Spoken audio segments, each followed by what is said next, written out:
Olá pessoal, nós vamos iniciar agora uma série de aulas com a correção dos simulados aplicados nesse curso.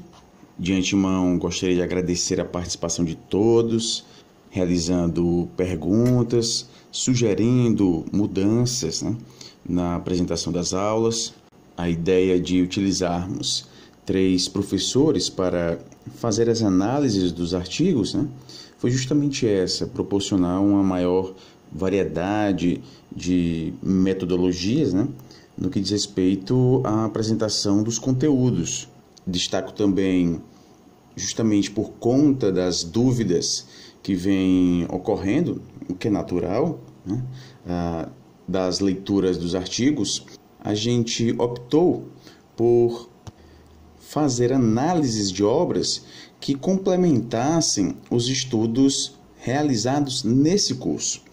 De fato, há cursistas que tiveram uma facilidade maior em compreender alguns conceitos presentes nos artigos, justamente por conta das aulas disponibilizadas, aulas essas de análises de obras que ou foram escritas pelos próprios autores dos artigos ou foram citadas como fonte de pesquisa desses autores. Então, se vocês perceberem, no lado esquerdo da plataforma de vocês verão uma grande diversidade de módulos que já estão disponíveis. Vocês podem clicar nesses módulos e nas aulas às quais vocês desejam assistir. E para que justamente a gente não perca o foco por estar trazendo essa diversidade de análises de obras, é que nós temos os nossos simulados. Então, a gente pode dizer que os simulados, de fato, são o principal instrumento que nós utilizamos para manter o nosso foco naquilo que, de fato, é importante. E outro aspecto importante que vale a pena a gente citar aqui, é justamente o referencial teórico que sempre está presente nos textos da seleção. São referenciais teóricos, são pontos de vista que a gente vai encontrar permeada aí, difusa nos textos da seleção. Pois bem, então nós temos os simulados que mantêm o nosso foco naquilo que é importante. Lembro também que, juntamente com a correção desses simulados, que a gente inicia agora nesse mês de fevereiro a disponibilizar em videoaula, a gente também vai disponibilizar a prova em PDF, ok? Então, durante esse mês de fevereiro, a gente vai estar disponibilizando as correções das provas de dificuldade fácil, grau de dificuldade fácil, e junto com cada correção, cada videoaula com correção, a gente vai disponibilizar também o material em PDF. Vocês podem ver aí a data prevista para a publicação dos próximos simulados de dificuldade médio e difícil, E para esses também a gente vai disponibilizar as videoaulas e as provas em PDF. Também estamos fazendo a conversão das aulas disponibilizadas para o formato de áudio, que em breve também estará disponível para download. E aproveitando aqui também vale um pedido de desculpas das mais de 40 aulas que nós já disponibilizamos de análises específicas desses artigos. A gente teve por volta de 2 ou 3 aulas cujos áudios estavam realmente baixos, então os cursistas estavam tendo dificuldade em compreender o que o professor estava falando. Nós fizemos a reedição dessas aulas, aumentamos um pouco o volume, não podemos aumentar mais ainda, porque isso acabaria produzindo alguns chiados no áudio, então a gente resolveu aumentar até o que podia para não danificar esse áudio. A gente resolveu também fazer outras análises desses mesmos artigos, onde nós encontramos esse problema de áudio. Íamos retirar essas aulas com os áudios que estavam realmente baixos, mas por sugestão dos próprios cursistas, de alguns de vocês, a gente resolveu manter essas aulas que estão, de fato, com um áudio um pouco mais baixo, né, a gente resolveu manter na plataforma. A gente não excluiu, a gente ia excluir e deixar as outras aulas de análise do mesmo artigo presente aí na plataforma. Então, por sugestão de vários de vocês, a gente resolveu manter esses arquivos na plataforma, tá ok? E a gente já está fazendo a conversão em áudio dessas aulas, das aulas de análise dos artigos. É claro que em algumas dessas aulas a gente vai ter que fazer alguns cortes, né? Porque, não sei se vocês percebem, em algumas aulas a gente utiliza trechos de documentários, de filmes, então, para exemplificar, deixar mais claro um determinado conceito ou uma ideia, né? Então, esses trechos, obviamente, não vão estar presentes na conversão, no arquivo convertido para áudio, ok? Mas, no mais breve, essas aulas também vão estar disponíveis em áudio, até porque a gente continua enviando análises de artigos, ok? Então, nesse mês de fevereiro, ainda haverá o envio de aulas de análises e também de obras complementares, ok? Essas obras complementares que estão presentes em módulos complementares, elas não são obrigatórias, pessoal. Então, alguns cursistas perguntam se é necessário realmente assistir a essas outras aulas, né, que não estão presentes no módulo Bibliografia de 2019. Então, nós temos módulos como, por exemplo, de Karl Marx, do Mesaros, né? Temos um módulo onde nós trazemos análise do livro História das Ideias Pedagógicas do Brasil, né? E por aí vai. Não é, pessoal, não é, digamos, necessário vocês assistirem essas aulas, tá ok? Mas, de fato, essas aulas vão ajudar bastante vocês compreenderem alguns conceitos, algumas ideias que muitos autores dos artigos simplesmente jogam nesse texto, já a partir do pressuposto de que você compreende esses conceitos. E justamente por nós termos muitos cursistas que não têm a formação na área pedagógica, né? Temos cursistas que vêm da licenciatura em matemática, biologia, administração, né? E muito provavelmente alguns desses cursistas têm dificuldade em compreender alguns conceitos que são específicos da pedagogia. Então, para dar uma complementação nesses estudos, né, para tornar isso mais compreensível, digamos assim, a gente está disponibilizando esses módulos complementares, tá ok? Então, não é necessário, não é essencial, mas a gente julga de fundamental importância para que vocês compreendam melhor alguns conceitos que são discutidos nesses artigos, ok? Pois bem, pessoal, então nós vamos fazer agora a correção do simulado do texto A Interdisciplinaridade como Necessidade como Problema nas Ciências Sociais. Esse simulado está classificado como sendo de nível fácil. A gente determinou o percentual mínimo de 80% de acertos para aprovação neste simulado, assim como nos demais simulados a gente está determinando esse percentual mínimo de 80%.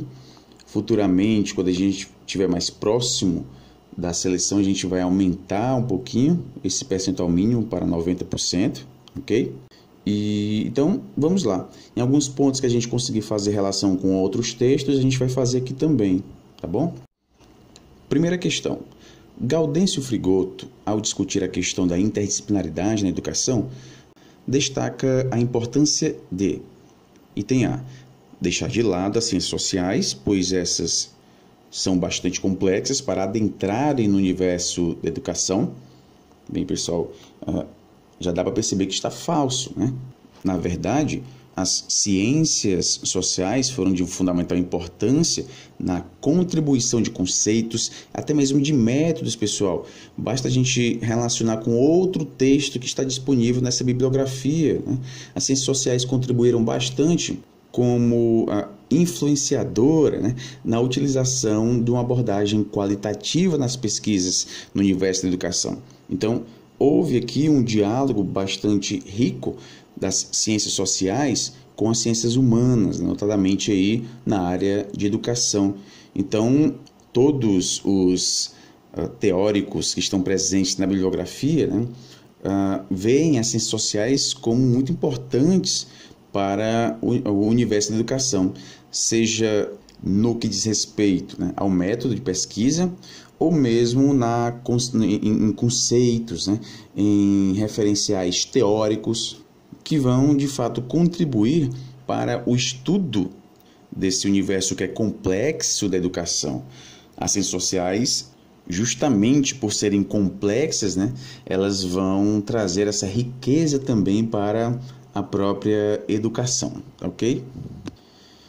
E é por conta também dessa complexidade que vai haver essa necessidade de se fazer um estudo interdisciplinar. A interdisciplinaridade veio por conta de uma necessidade, né, de se examinar um determinado objeto de estudos que, utilizando-se de apenas um campo científico, né, isso estava mostrando que esse campo científico fechado em si mesmo estava sendo bastante insuficiente, né, para a compreensão desse objeto de estudos. Daí a importância dessa pesquisa ou desse estudo interdisciplinar, né? Um estudo que se utiliza aí de vários conceitos que vão ajudar a compreender esse objeto que é complexo, né? Um objeto do campo educativo, ele é complexo. Justamente por sua complexidade, é necessário que o pesquisador lance mão aqui de conceitos, de métodos, né, advindos aí de uma diversidade de disciplinas, uma diversidade de campos científicos, ok? Na opção B, considerar o campo educativo como universo de produção de conhecimento no interior das ciências sociais. Está correta essa opção. Obviamente, pessoal, o campo educativo é um universo de produção de conhecimento. É no campo educativo que se produz conhecimento. E por que presente aí nas ciências sociais? É simples. O conhecimento, a produção do conhecimento se dá por meio da relação, né? Ou melhor, da inter-relação. Então, a gente adquire conhecimento no contato com os outros, né? Com os outros indivíduos. O conhecimento ele se dá por meio da linguagem, né? Da inter-relação, ou, se preferirem, interação que ocorre na sociedade. E, justamente, por envolver relações sociais que geram esse conhecimento, que produzem conhecimento, é que o campo educativo, para Gaudêncio Frigoto, deve ser estudado, né, dentro aí do campo das ciências sociais. Por quê? Porque a prática docente, que tem como, digamos, a sua própria essência, né, a socialização do conhecimento. O docente vai socializar conhecimento, ele socializa esse conhecimento com os seus aprendizes por meio da interação. Então, é justamente por socializar conhecimento nas relações sociais é que essa socialização do conhecimento deve estar presente nas ciências sociais, no interior das ciências sociais. Portanto, pessoal, a opção B está correta. A opção C, abordar a educação como algo que constitui as relações sociais, sempre na perspectiva do distanciamento das ciências sociais, né? Esse segundo ponto aqui já está falso, né? Já torna essa alternativa falsa. Distanciamento das ciências sociais, não. Justamente o contrário, né? Não é nem a aproximação, é a inserção desse campo educativo nas ciências sociais, né? No interior das ciências sociais. Opção D, os processos educativos estarem fora da investigação interdisciplinar. Você já descarta logo nesse começo, né? Fora da investigação interdisciplinar. Na verdade, ao contrário, é uma investigação interdisciplinar, né? Analisar os processos educativos por sua falta de rigor científico. Também, o segundo ponto também está falso, né? Não é por valorizar ou buscar essa investigação interdisciplinar que essa pesquisa vai deixar de ter um rigor científico, né? Foi-se o tempo em que a quebra de paradigmas desses campos científicos representavam a falta de rigor científico. Hoje isso já está ultrapassado, né? Esse positivismo rígido, esse cartesianismo rígido, né, de separação dos campos científicos, isso já está ultrapassado. É justamente para analisar um objeto em toda a sua complexidade é que a gente vai lançar mãos aqui de conceitos advindos de várias áreas científicas. E isso, obviamente, vai exigir um maior rigor científico e não um menor rigor científico. A opção é considerar as ciências naturais como base na pesquisa da construção do conhecimento e sua socialização. Está falso, e justamente isso que é criticado, utilizar as ciências naturais, né, que obviamente tem um caráter mais experimental, né, tem um caráter mais quantitativo, e isso durante muito tempo foi utilizado no campo educativo, né? Depois, com as contribuições das ciências sociais, né, da antropologia, a gente vai ter aí uma valorização, né, de outras alternativas de se fazer pesquisa, como uma abordagem qualitativa, né? Então, essas ciências naturais de nenhuma forma é considerada como base na construção de conhecimento e socialização. Isso, é claro, né, tratando da interdisciplinaridade na educação, tá ok? Portanto, a opção correta da primeira questão é a opção B de bola. Segunda questão. Para uma análise dos processos educativos, segundo o Frigoto, é necessário ter como base, opção A, as ciências humanas. Não.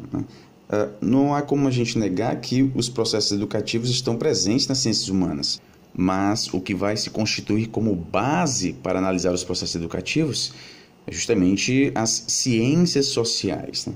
Porque, como o próprio Frigoto nos traz, os processos educativos são considerados como objetos de conhecimento que se constituem no âmbito das ciências sociais. E por quê? Porque para que esse processo educativo ocorra, para que a produção do conhecimento ocorra, é necessário considerar primeiramente essa inter-relação, né? Essa relação social. Por isso que essa produção do conhecimento ela se dá dentro de um campo maior que Frigoto nos traz justamente como sendo as ciências sociais. E o interessante é que o próprio Frigoto nos traz a expressão ciências sociais e humanas como sendo algo redundante. Se são ciências sociais, obviamente são humanas, então bastaria ciências sociais. Então talvez aqui ele estaria já defendendo a existência de ciências sociais e dentro das ciências sociais compreende-se, né, ou subtende-se que está presente também as ciências humanas. Enfim, então ciências sociais e humanas para ele é algo redundante, né? Bastaria ciências sociais, porque já estaria implícito, né, aí no caso as ciências humanas, então não seria necessário. De qualquer forma, é importante a gente compreender aqui que o ponto de vista é de que as ciências sociais é um campo maior e as ciências humanas estaria dentro das ciências sociais. Então, pessoal, dá para perceber que a opção correta da segunda questão é a opção C, as ciências sociais. Nessa segunda questão, a gente já poderia, de cara, eliminar algumas opções, né? A B e a D, eu acredito. Ciências naturais e o positivismo, né? Então, caso houvesse dúvidas aqui nessa segunda questão, que essas dúvidas girassem em torno de duas opções, ciências humanas e ciências sociais, ok? É importante a gente fazer esse exercício na resolução de questionários ou mesmo na hora da prova, né? E sempre buscar eliminar aquela opção que está mais claro, né? Que é falso ou que é verdadeiro. Isso vai depender se a pergunta, se o comando da questão, né, quer que a gente assinale a opção correta ou assinale a opção falsa. Então é importante a gente buscar essas pistas, né, essas dicas que já nos fazem eliminar algumas opções. Reparem que nesse simulado nós tivemos para cada questão 5 alternativas. No entanto, na seleção nós teremos 4 alternativas. A elaboração desse simulado ocorreu antes mesmo da divulgação do edital desse ano, ok? Então, no edital desse ano, nós temos a informação de que, para cada questão, nós teremos 4 alternativas, tá bom? E, assim, até mesmo, pessoal, na hora de um chute, é possível utilizar um critério racional para chutar, né? Chega a ser um pouco engraçado, mas, de fato, há.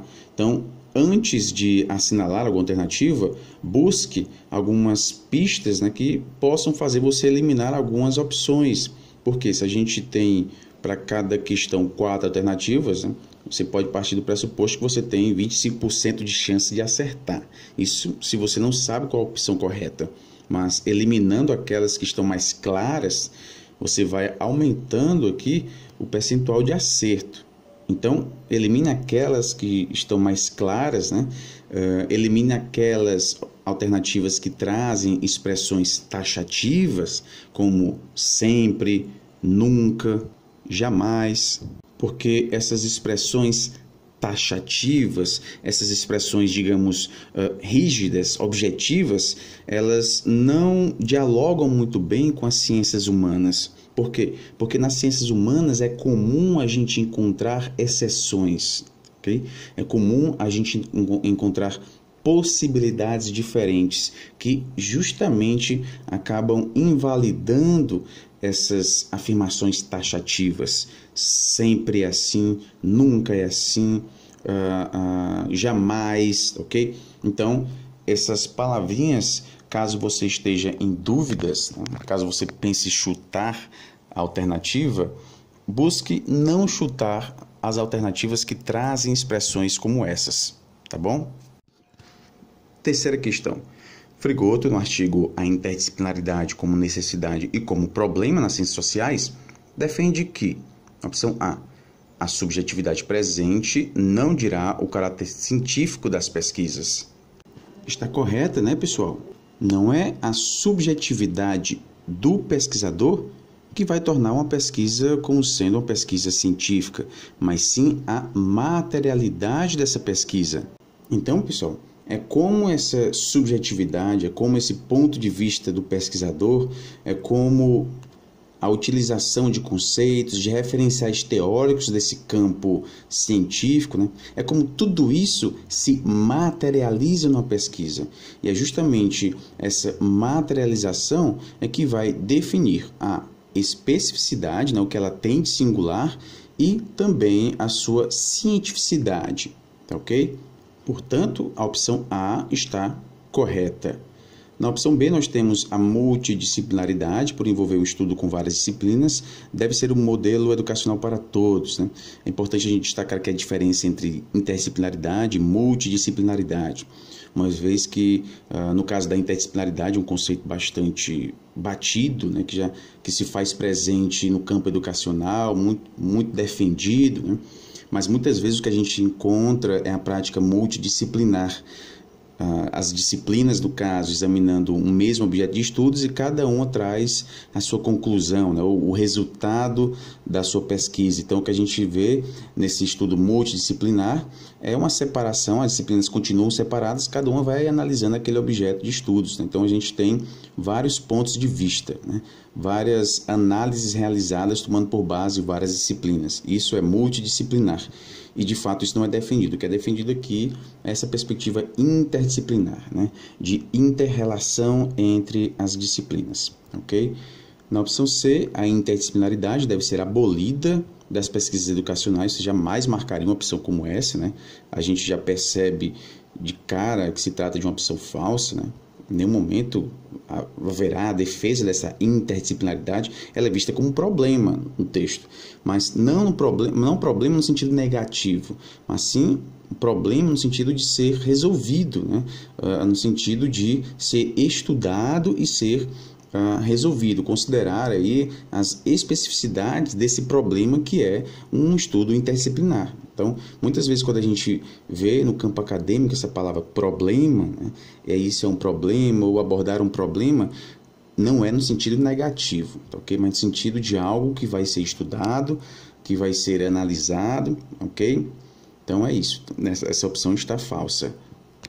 Opção D, abordar o campo educativo à luz de uma proposta transdisciplinar é reduzir a especificidade da pesquisa. Também está falsa. Outro conceito importante, que é a transdisciplinaridade, que aqui e ali a gente encontra em textos de pesquisas na área educacional, né?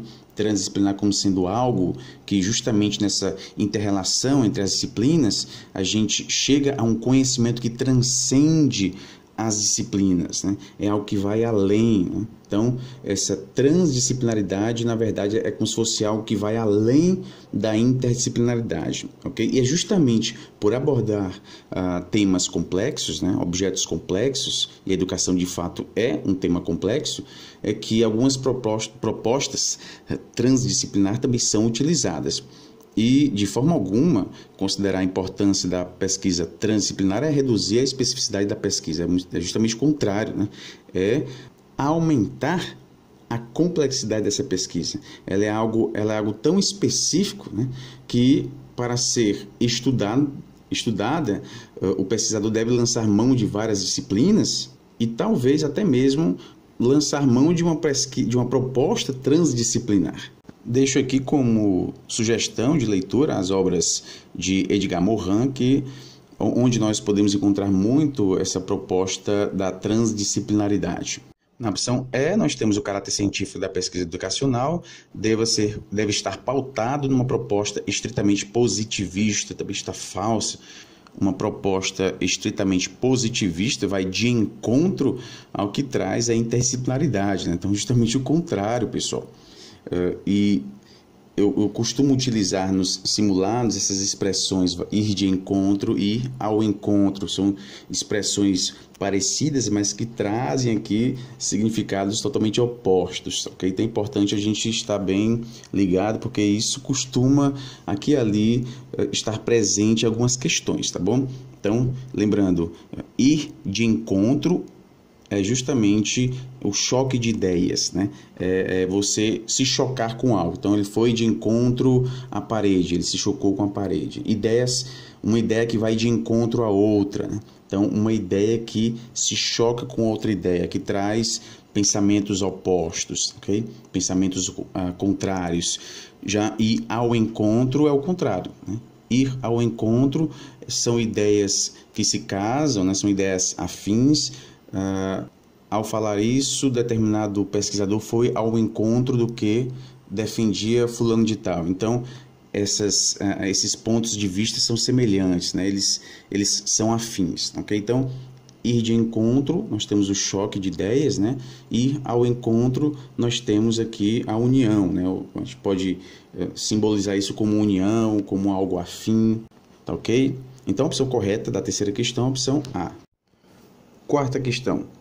O caráter necessário do trabalho interdisciplinar na produção e na socialização do conhecimento no campo das ciências sociais e no campo educativo, que se desenvolve no seu bojo, não decorre de uma arbitrariedade racional e abstrata. Decorre da própria forma do homem produzir-se enquanto ser social e enquanto sujeito e objeto do conhecimento social. Este trecho, retirado do artigo A Interdisciplinaridade como Necessidade e como Problema nas Ciências Sociais, de Gaudêncio Frigoto, expressa a ideia de que... Então, pessoal, nesse trecho aqui, nós temos a contraposição a uma ideia, talvez, uma ideia que talvez tenha sido a mais veiculada durante muito tempo, de que a opção por um trabalho interdisciplinar na produção e na socialização do conhecimento no campo das ciências sociais e no campo educativo, né, tem sido algo, digamos, arbitrário, algo que não tivesse uma motivação. Enfim, uma opção como qualquer outra opção que não tivesse um fundamento. Então, essa necessidade de se trabalhar com a perspectiva da interdisciplinaridade não é o resultado de uma arbitrariedade racional, de algo sem motivação. Isso decorre de uma característica do próprio homem. Por quê? Porque o homem, ele se produz socialmente, né? A produção do homem, e a gente vê muito isso nos outros textos, né, que traz essa perspectiva dialética, né, de que o homem produz ao agir sobre a natureza, uma ação consciente, né? E essa ação do homem sobre a natureza, o que resulta, né? O trabalho, considerando aqui nesse caso o trabalho como o produto dessa ação sobre a natureza, esse trabalho também altera, ou em outras palavras, constitui o próprio homem. Então, o que a gente pode dizer é que o homem, ao produzir algo, esse algo que foi produzido por ele também vai modificar esse homem. É como se fosse, pessoal, um processo dialético. O homem produz e se produz ao mesmo tempo. Agora, essa produção humana tem o caráter social. E vejam só, no próprio trecho nós temos enquanto sujeito e objeto do conhecimento social. Então, esse homem, ele produz conhecimento, né? Porque ele está imerso aí em uma sociedade, né? Então, ele também contribui para a produção do conhecimento, e esse conhecimento produzido por ele e pelos outros produzem também o homem, modificam esse homem, tá ok? Então, ele é sujeito e objeto do conhecimento social. E assim como nós podemos perceber no método marxista, né, de se estudar a própria sociedade, né, um método interdisciplinar, nós temos também essa perspectiva de se estudar o homem como produtor e produto desse conhecimento social, essa perspectiva interdisciplinar, ok? Então, a opção por um trabalho interdisciplinar não resulta de algo arbitrário, sem motivação. A opção, que na verdade não deveria nem ser chamada de opção, né? Porque é como se não existisse opção, fosse algo do qual o investigador não pudesse fugir. Então, se a perspectiva é investigar a produção de conhecimento, deve-se utilizar de uma abordagem interdisciplinar, né? Então, nós temos justamente a motivação. Então, vamos às opções. Opção A, a interdisciplinaridade deve ser deixada de lado em decorrência da complexidade da investigação sobre o homem. Falso, né?